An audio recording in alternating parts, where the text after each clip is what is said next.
Hello दोस्तों, आज की अपनी कहानी है कवि और धनवान आदमी। तो चलो शुरू करते हैं।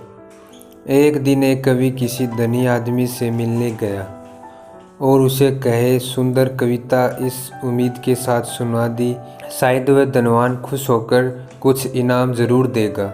लेकिन वह धनवान भी महाकंजूस था।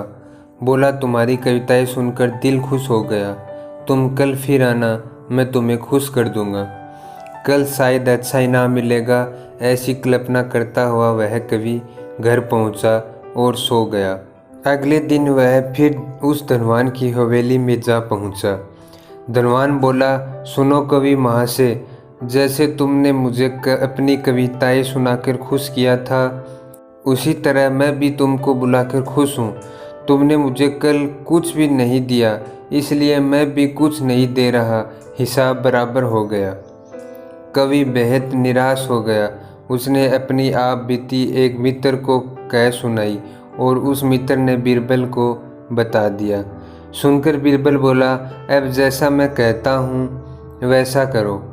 तुम उस धनवान से मित्रता करके उसे खाने पर अपने घर बुलाओ। हाँ, अपने कवि मित्र को भी बुलाना मत भूलना, मैं तो खैर वहाँ मौजूद रहूँगा ही। कुछ दिनों बाद बीरबल की योजना अनुसार कवि के मित्र के घर दोपहर को भोज का कार्यक्रम तय हो गया। नियत समय पर वह धनवान भी आ पहुंचा।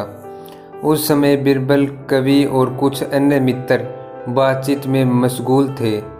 समय गुजरता जा रहा था, लेकिन खाने पीने का कहीं कोई नामो निशान न था। वे लोग पहले की तरह बातचीत में व्यस्त थे। धनवान की बेचैनी बढ़ती जा रही थी।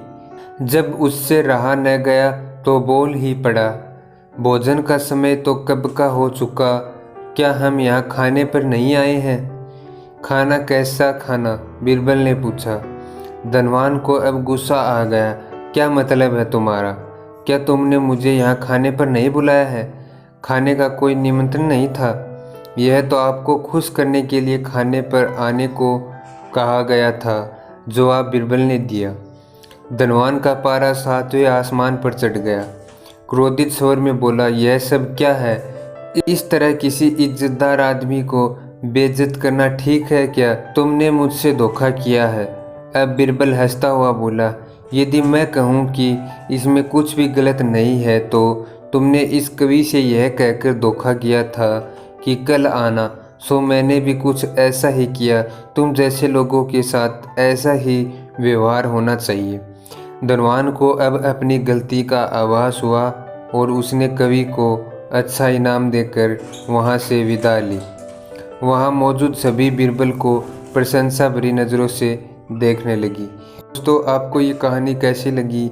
ऐसी ही मज़ेदार कहानियाँ सुनने के लिए हमारे चैनल को सब्सक्राइब ज़रूर करें और बेल आइकन को प्रेस करें, ताकि हम जो भी नई कहानी डालें उसका नोटिफिकेशन आपके पास आ सके। धन्यवाद।